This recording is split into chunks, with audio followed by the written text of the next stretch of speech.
Hello everyone, এখন আমরা চলে এসেছি আমাদের বাড়ির সামনে হওয়া একটা মেলায়। মেলাটা দেখতেই পাচ্ছ, একটা বড় মাঠের মধ্যে বসেছে। সেখানে অনেক ছোট ছোট দোকান ছিল, খাবার দোকান, সাজগোজার জিনিস, কাপড়, বই খাতা, বাচ্চাদের খেলনা, আর কিন্তু ছিল আচারের দোকান। ও, আর কিন্তু বেলুন ফাটানেরও দোকান ছিল। দেখতেই পাচ্ছ, যত না সন্ধে বাড়ছে তত কিন্তু লোক মানে ভিড় হচ্ছে। কারণ হচ্ছে এই মেলাটা অনেক দিন পর বসেছিল। তারপরে কিন্তু আমি আর আমার একটা বোন চড়ে নিলাম এই ড্রাগনটা। প্রথমে কিন্তু বেশ ভয় লাগছিল, কারণ দেখতেই পাচ্ছ শুধু আমরাই ছিলাম দুজনে। বাট তারপরে বেশ মজা লাগতে শুরু করে দিল। আর আমি কাকুটাকে থ্যাংক ইউ বলবো, কারণ হচ্ছে উনি আমাদের দুজনের জন্যই শুধু এই ড্রাগন মানে রাইডটা চড়িয়েছে।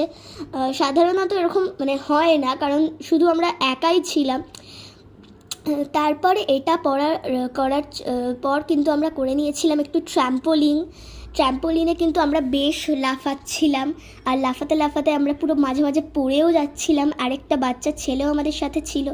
তারপরে আমরা খাবার দোকানগুলো ঘুরে ঘুরে দেখছিলাম। মোমোর দোকান ছিল, তারপরে পাপড়ি চাট, ফুচকা, আবার আলুর যেই স্প্রিং রোলের দোকানগুলো হয় না, সেইগুলোও কিন্তু ছিল। আমরা ভাবছিলাম কোনগুলো খাবো। তারপরে আমরা চুজ করলাম আমরা খাবো হচ্ছে আলুর স্প্রিং রোলটা আমি আরও খাচ্ছি, দেখতেই পাচ্ছো।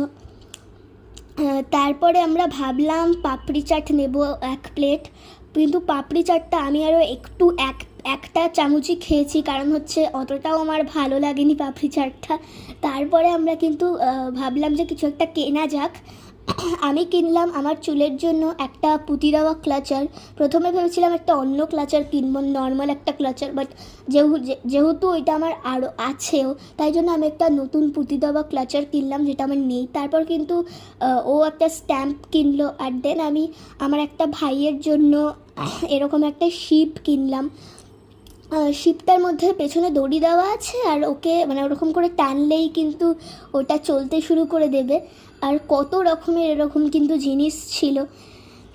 তারপর মানে এই দোকানটাতে মেনলি অনেক রকমেরই জিনিস ছিল। তারপরে আমরা আইসক্রিম খেলাম, চকলেট আর একটা কি একটা চুইংগাম না কি একটা ফ্লেভারের। তারপরে আমরা বাড়ির দিকে রওনা দিলাম। Bye bye.